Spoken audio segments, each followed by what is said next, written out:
Hello, good afternoon, and welcome to the Midday News on 3FM 92.7. My name is Beatrice Edu. The news is also live on Kasmi 107.1 FM and across the world at 3news.com. Coming up in the next 30 minutes.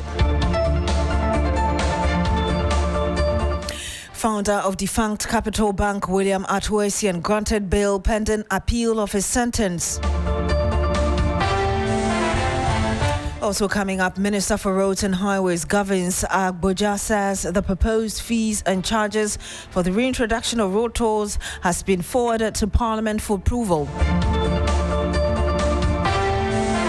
Also on the program, Attorney General Dr. Dominic Ayine rejects claims investigative agencies are abusing rights of citizens under the guise of Operation Recover or Loot. And much later, aspirants contesting the National Democratic Congress parliamentary primary in Akwatia submit nomination forms at the party's regional office.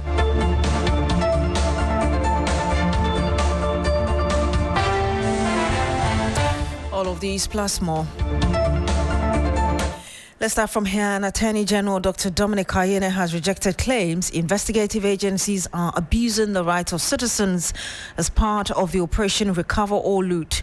This is his response to concerns by some members of Parliament's Constitutional, Legal and Parliamentary Affairs Committee on high bail sums fixed by investigative bodies, including IOCO. Dr. Ayine responded to these concerns during a meeting with the committee. Take a listen. Critical issue that was raised by the deputy ranking member that I want to address, and particularly because the media is here, I don't want the impression to be given that those agencies under my watch that are in charge of the fight against corruption are abusing the rights of our citizens. In fact, I'm sure the ranking member knows that I have a background in human rights litigation, public interest litigation, and I will be the last person to sit by idly for the rights of a person who has been arrested on suspicion of the commission of a crime, to be, dealt in a manner that violates the person's rights. When the Economic and Organized Crime office arrests somebody on suspicion of the commission of a crime and sets a bail, and usually there will be an outcry or uproar that the bail terms are huge. It is also because the monies they steal are also huge. If somebody on suspicion of commission of a crime is found to have embezzled government funds totaling 70 million, how do you expect bail to be set at 1 million? The purpose of bail is to ensure that the person is available to go to trial. All right? So if the bail term, and that if the person escapes the jurisdiction, the person leaves the jurisdiction, we should be able to rely on the bail bond to satisfy the part of what we think has been, let's say in the case of stealing, has been stolen. So if you steal 70 million and you expect bail of 1 million, you are not even being reasonable yourself. Okay, so that is where I know that the principle is that, and as you rightly quoted, Section 96, bail should not be used as punishment. Okay, but bail should also be set in a way that makes it possible to deter the persons who, have committed the offense from escaping from the jurisdiction. So I have always been informed about whatever bail conditions are being set by the Economic and Organized Crime, and I have taken responsibility for whatever they have done. I'm the Minister of Justice, and I take responsibility for the work of my agencies. I don't think that they are being unreasonable. I know the specific case you are talking about. I will be announcing the results of that investigation, and when people hear the amounts involved, they will understand that were not being unreasonable. So on that note, Mr. Chairman, I want to thank you and your committee for coming.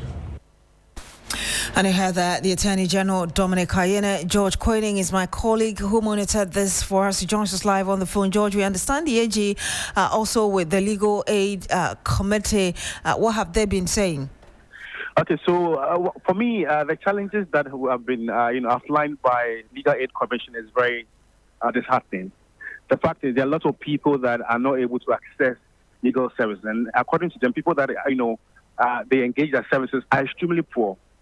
But the committee has ensured that they will make sure that these people who are not able to afford legal services to bring them justice to their doorsteps. And even the committee members of the committee, who are mostly lawyers, have also vowed to add their names to these lawyers who give pro bono services to persons like this. If they come to the office space, an office that can accommodate 2 people has been shared by more than 5 people. And there are lots of challenges bedeviling this very institution. And so all these challenges were outlined to ensure that some sort of agency will be given to them, because at the end of the day, justice denied is justice delayed, whatever it is. But yes, that is it. Concerns have been given, and then the committee has assured that they would ensure that they address these concerns of the commission. I'm currently in front of the building to just get fairer picture of what exactly it looks like, and it's very terrible. People here, lots of them here, coming to access their services, and so it tells you that yes, majority of people come here. And so if some sort of agency is not given to this very commission, it would have dire consequences, speeches. What else should we expect? Is the AG engaging more agencies? So we are actually engaging 3 people today, but I think because of time, we are just doing 2 according to the ranking member. But subsequent days, I'm sure they will engage more. So this, of course, is part of the oversight responsibilities to ensure that some of these concerns or challenges, the committee says they are aware of them, but they just want the agencies to just reacquire them and ensure they come through for them. So they are aware of these challenges. They just come here to get it rehash, and they actually get some of these. For instance, at the AG's place, for instance, the committee says they will ensure that bills of these institutions are passed, because at the end of the day, we want some sort of efficiency. So if these bills are passed promptly, or they ensure that the justice delivery systems in Ghana are really improved enough. Thank you very much, George Koenig. He's my colleague following the Attorney General as he visits agencies and individuals. Now, Minister for Roads and Highways, Kwame Govins-Agboja, says the proposed fees and charges for the reintroduction of road tolls have been forwarded to Parliament for approval. The reintroduction of road tolls was a key campaign promise of the NDC, intended as a sustainable revenue source for road maintenance after the previous NPP administration abolished the policy. Speaking at the Government Accountability Series at the Jubilee House, the minister reviewed that 12 companies have so far submitted applications to participate in the proposed automated polling program. You all know that notice that prior to the previous government attempt to foist e-levy on the people of our country, they unilaterally decided to zero the collection of road tolls in our country. As principled as we are, we spoke against that even at the time, encouraging government to restore the tolling. They refused. They attempted to bring it back at the tail end of their regime. We were consistent and principled and asked them to bring it back. And indeed, prior to the election, we made it clear in our manifesto that we'll bring it back. My brothers and sisters, what are we doing now? To improve the maintenance regime. Cabinet has given approval for the reintroduction of road and bridge tolls with a focus on modernizing the collection of these tolls. We have done the transition that we want to transition to electronic and automated tolling system, enhance transparency and auditability of revenue inflows, improve user experience and reduce congestion at toll points. The ministry has launched a concessionaire pre-qualification process so far. Public advertisements have been done.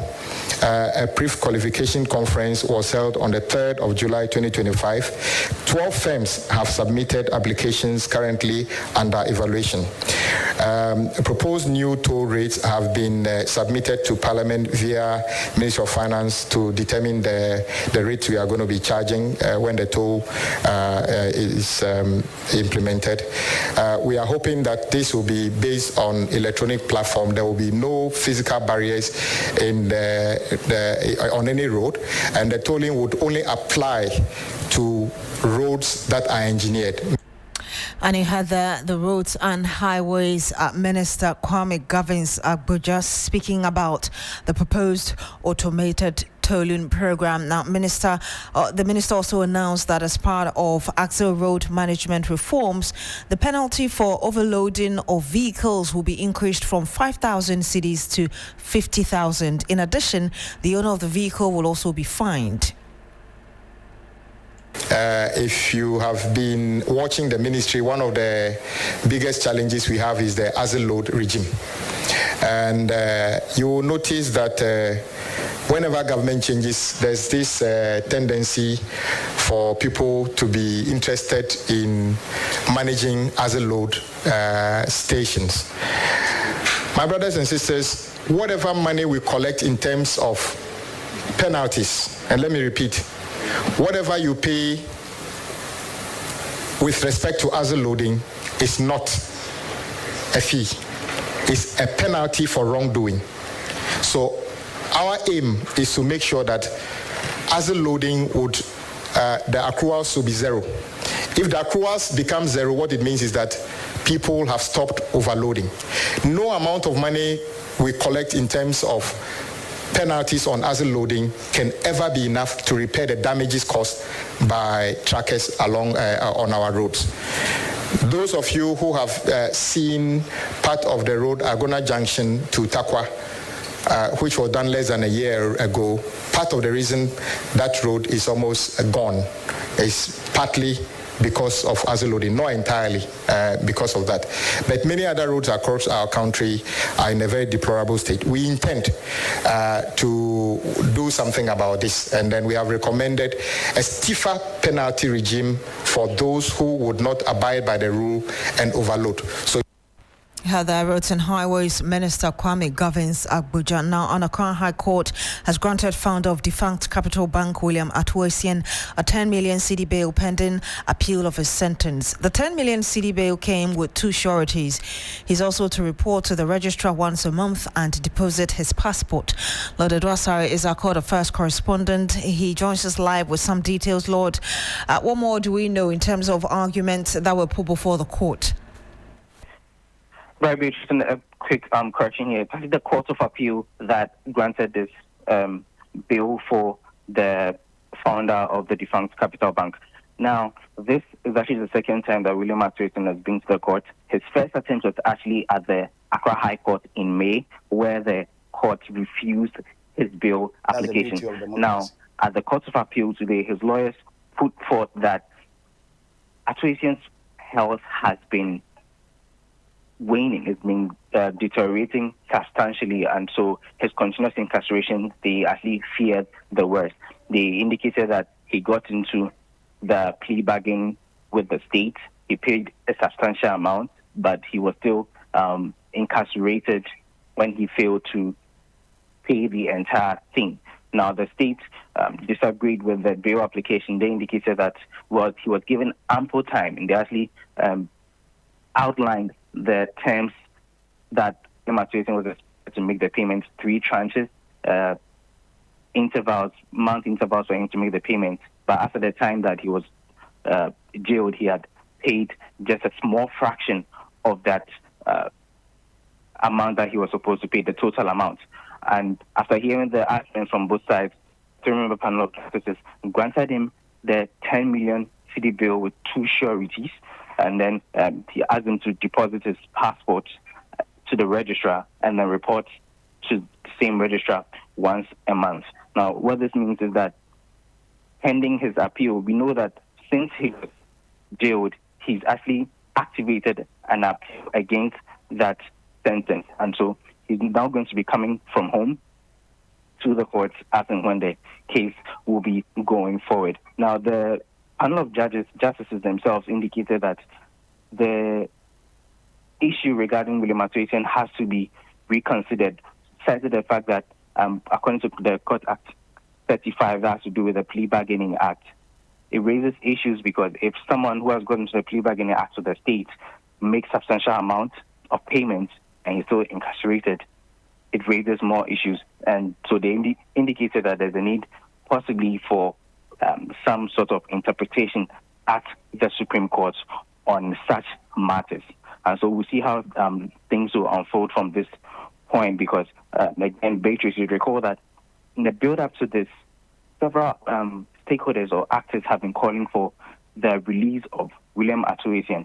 It started with a media personality, Kukusin Timita, and then there was the head of mission at ECOWAS, John Appiah, and then just recently, the former Attorney General, Godfrey Boadame, he also made a strong point for the release of William Ayine, citing the fact that, and in all, there's the main issue has been that Ayine's health has been deteriorating, so there's a need for him to be released, looking at the fact that it's not that after he got into the agreement, the plea bargaining agreements with the state, he hasn't made any payments. They indicate that he's made some payments, and so there's a need to get him freed. And so this is where we are at right now, Beatrice. Does it look like, just to get an understanding of moving forward, does it look like this will be granted?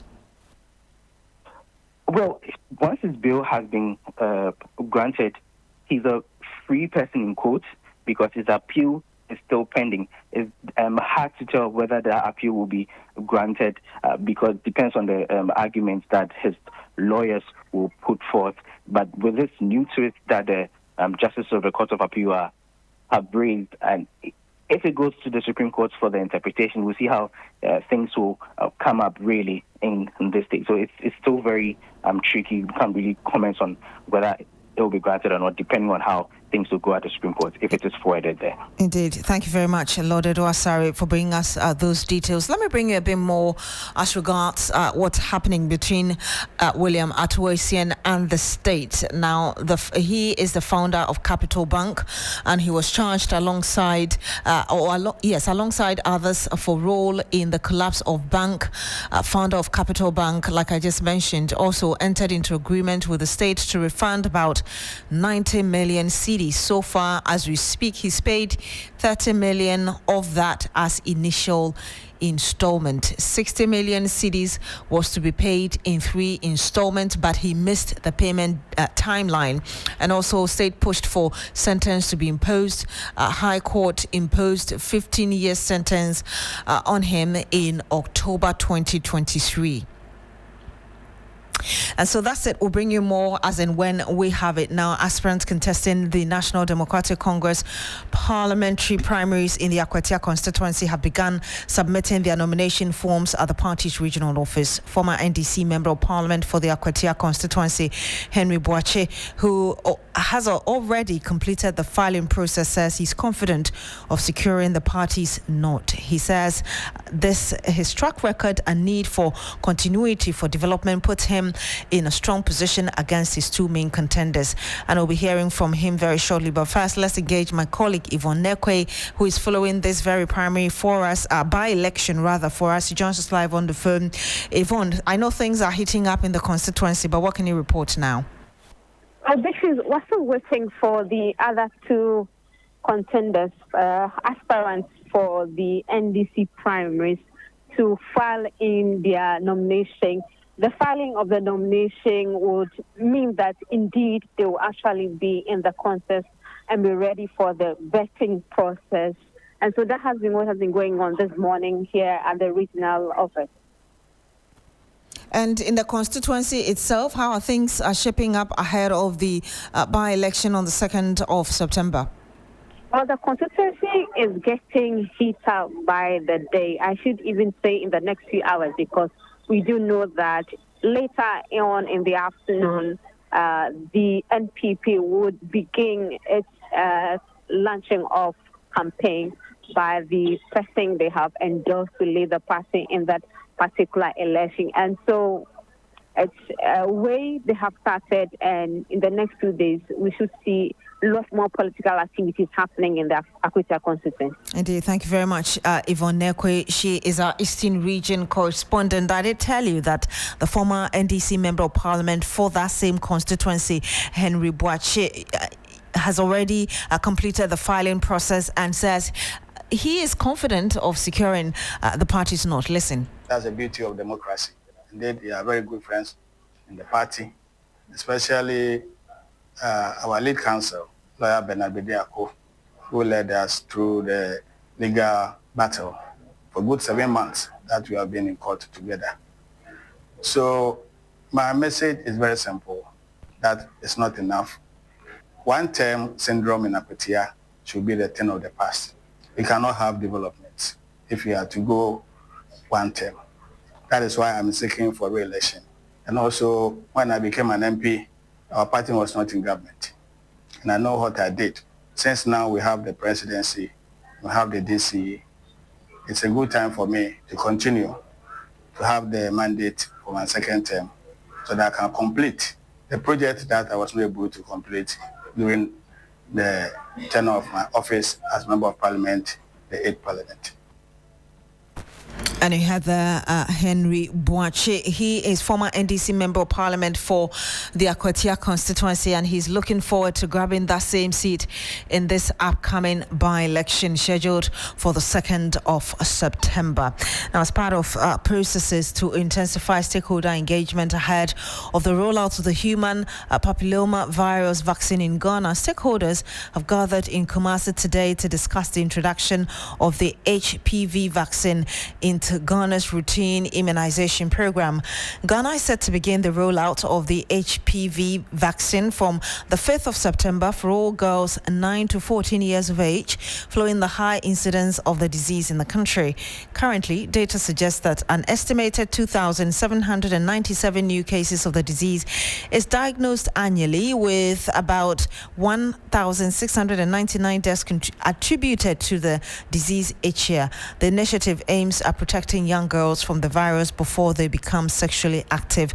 Ibrahim Abubakar is our Ashanti regional correspondent. He joins us live on the phone as well. Ibrahim, who are involved in this stakeholder engagement we talk about?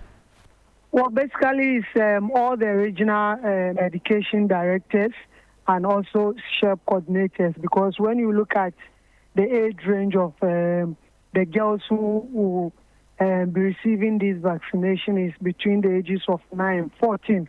And since most of these girls are in school, it is important that they do school-based vaccination, which they believe is a vital strategy. So they are engaging these regional directors so that when they go back to their various regions, they will also engage the teachers, and then the teachers also have to engage these girls before the rollout will be done in September.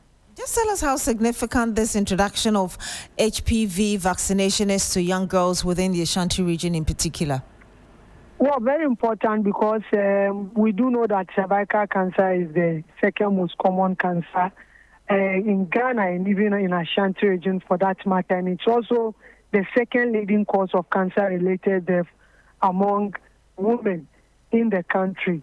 And when you look at in Ashanti region, about 80% of the women with cervical cancer are diagnosed when their tumors have progressed to advanced stages. And basically it's because of treatment and the likes. And screening and treatment is limited in most parts of Ashanti region. That's why it is important that this vaccination be done, because according to the World Health Organization, they believe that the HPV vaccination will be a cornerstone of prevention of cervical cancer, and also will give young girls hope, so they will be able to prevent themselves from contracting this deadly virus. Do we have an idea of the statistics of how many girls are expected to show up? Well, they are not.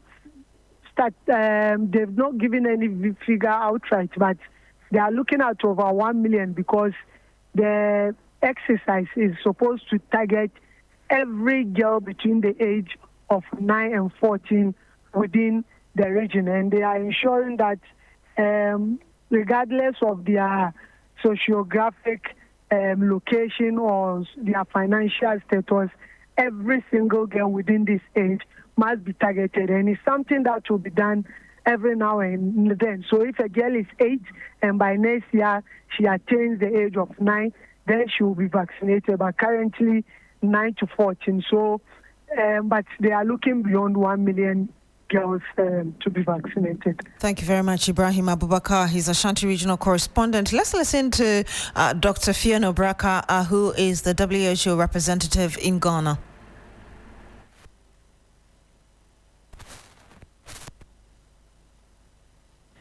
In Africa, over 70% of cervical cancer cases are diagnosed at advanced stages, leading to poor treatment outcomes and devastating financial consequences for families and health systems. This suffering is unacceptable and it must end. The global agenda to eliminate cervical cancer is enshrined in Sustainable Development Goal 3.4, which aims to reduce premature mortality from non-communicable diseases by 1/3 by 2030. The World Health Organization's 90-70-90 strategy sets ambitious targets to achieve this, which are that 90% of girls will be fully vaccinated against human papillomavirus by the age of 15, that 70% of women will be screened at ages 35 and 45, and that 90% of women with precancerous or cancerous lesions receive appropriate treatment by 2030. And you had there Dr. Fiona Braka. She's a WHO representative in Ghana. Dr. Fred Adamako, the Ashanti Regional Director of the Ghana Health Service, also spoke to the press. Vaccination of our young girls against HPV is not just a health campaign. It is a national duty. It is about protecting the next generation of women. HPV vaccination is not new to Ghana. We started a pilot introduction of the vaccine among adolescent girls in 2013 in Central, Greater Accra, and Northern regions to allow for learning, adaptation, and system strengthening before national expansion. We are now poised to go nationwide, and we ask for your full collaboration to ensure its success. Let's work collaboratively with our regional and district health teams to reach every eligible girl, no matter. And I had Dr. Fred Adamako. He's the Ashanti Regional Director of Health with the Ghana Health Service.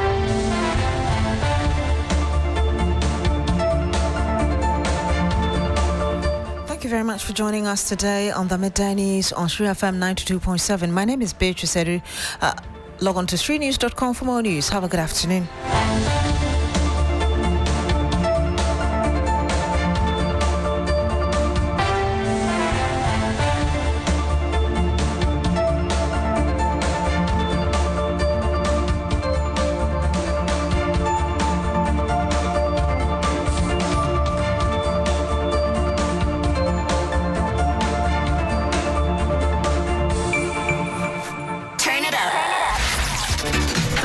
FM 92.7.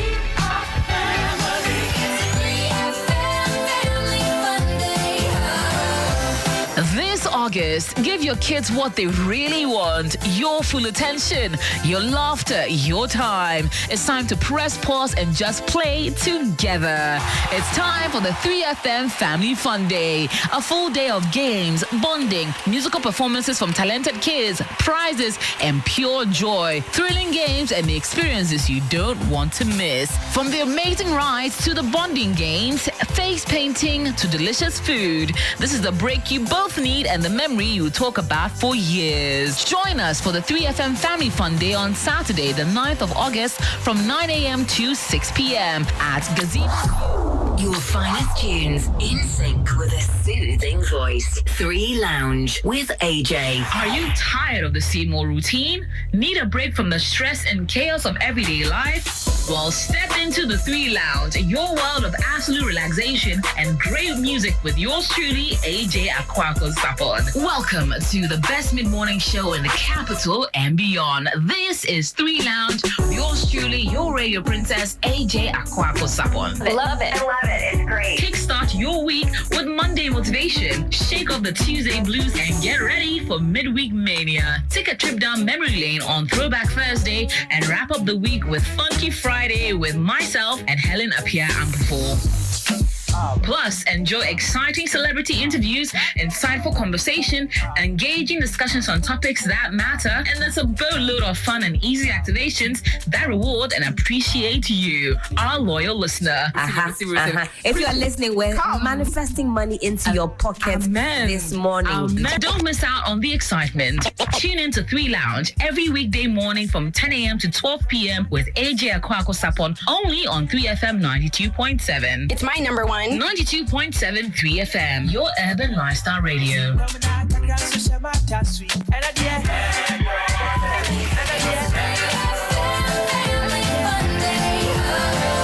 This August, give your kids what they really want. Your full attention, your laughter, your time. It's time to press pause and just play together. Join us for the 3FM Family Fun Day, a full day escape packed with joy, bonding, and unforgettable togetherness. Whether you're a family of 2, 4, or 10, every family is welcome because this day is all about togetherness. Happening on Saturday, 9th August at Shauna Island from 9 a.m. to 6 p.m. Picture this: live performances from talented kids, inter-family competitions with prizes for the most creative, coordinated, or hilarious families, team games like tug of peas, family sack races, and the ultimate family relay. Shauna Island transforms into a full amusement park vibe with food area, music, rides, water splash zones, giant trampolines, a kids playground, and scenic photo spots that will blow up your socials. All this for a promotional package of just 500 Ghana cedis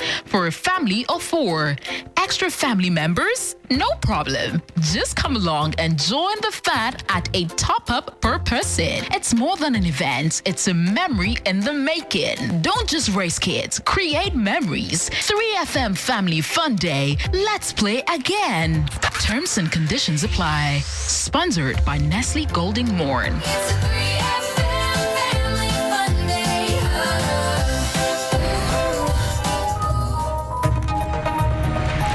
Hello there, good afternoon. Welcome to Business Daily here on 3FM 92.7 with me, Michael Obudu.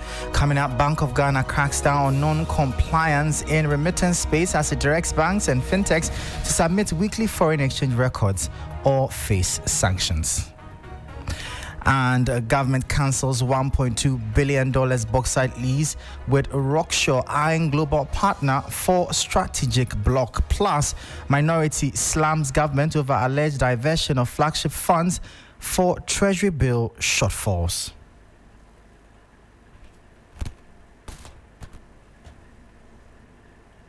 Details of these and many other stories coming up shortly. Please stay.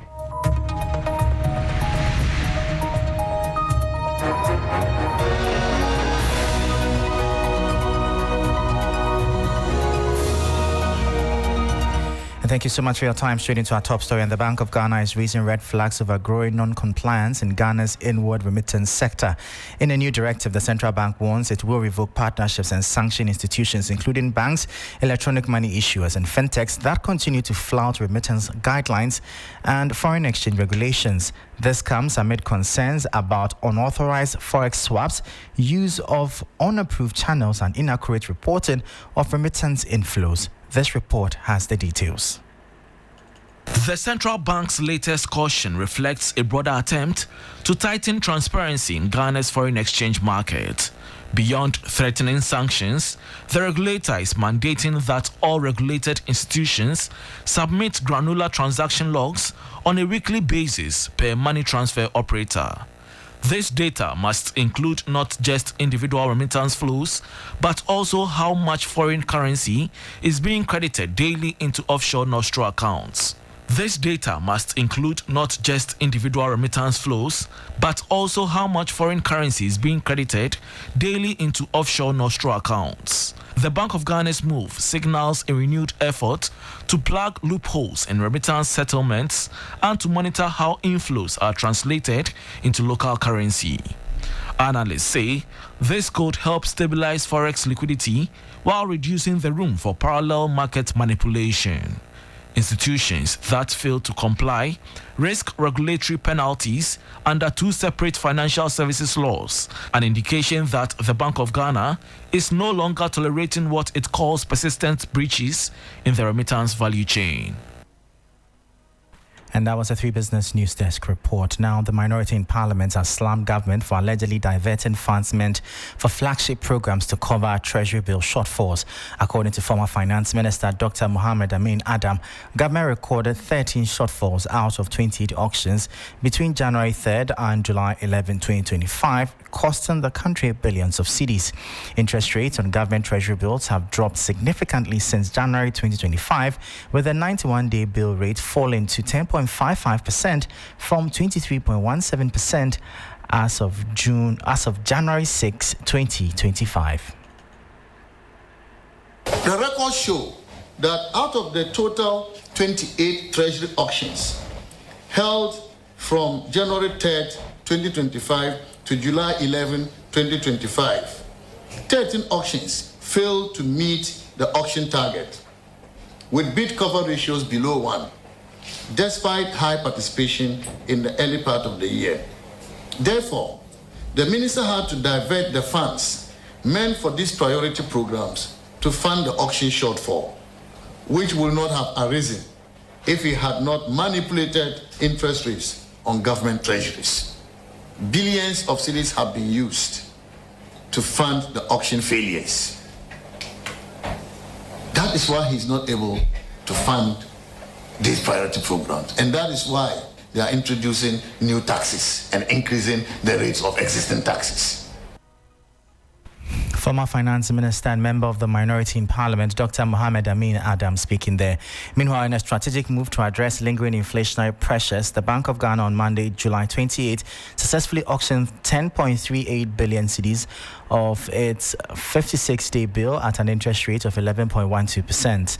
This open market operation aims to mop up excess liquidity from the financial system, a key measure in the central bank's ongoing efforts to stabilize prices. This report has the details. The auction comes as Ghana continues its fight against inflation, which, while showcasing signs of easing, remains a significant concern for economic stability. The latest data indicates that annual consumer inflation for June 2025 dropped to 13.7%, its lowest since December 2021.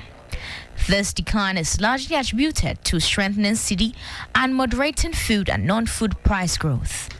By issuing these short-term bills, the Bank of Ghana effectively reduces the amount of money circulating in the economy. This contraction in money supply is designed to curb demand-driven inflation pressures, thereby supporting the central bank's target of achieving price stability. The 56-day bill, a regular feature in the Bank of Ghana's open market operations, provide a competitive market rate for participating banks, offering an avenue for long-term liquidity absorption. That was a 3 Business News Desk report. Now, the Africa Policy Lens is demanding full disclosure of the details of the 32 road projects proposed by government in the mid-year budget review. While commending government for the bold initiative, Dr. Hayford Mensah Irakwa, a senior fellow, stressed that details will help ensure transparency and value for money. Finance Minister Dr. Kasiel Atto-Forsing announced in the mid-year budget review that the Ministry of Finance has issued commitment authorizations for 32 road infrastructure projects under the Big Push program. The Big Push program is a flagship initiative of President John Dramani Mahama for massive infrastructure development with budgetary allocations over the next 2 years to improve road infrastructure.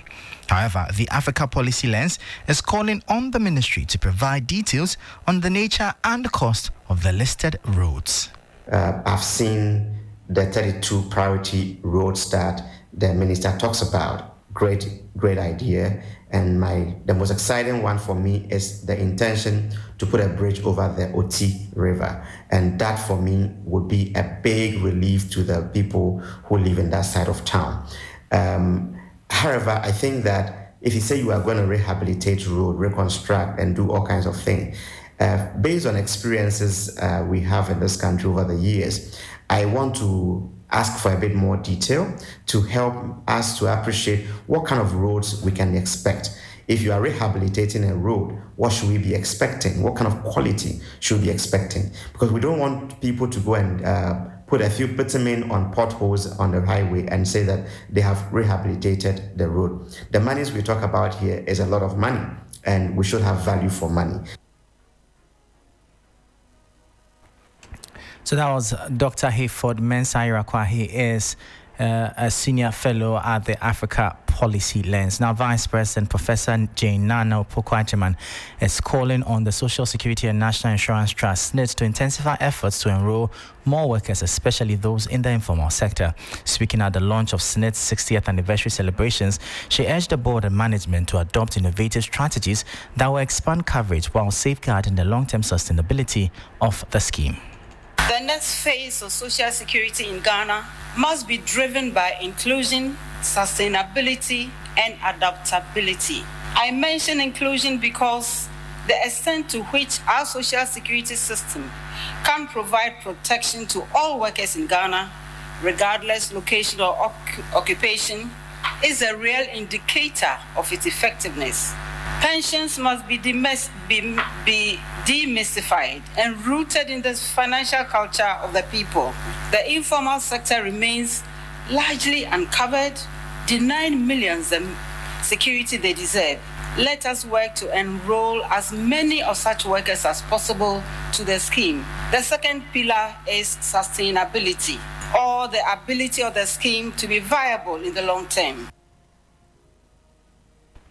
You heard the Vice President Professor Nana Jane Opoku-Agyeman bringing an end to Business Daily here on 3FM 92.7. For more business stories, please visit our website. It's 3news.com/business.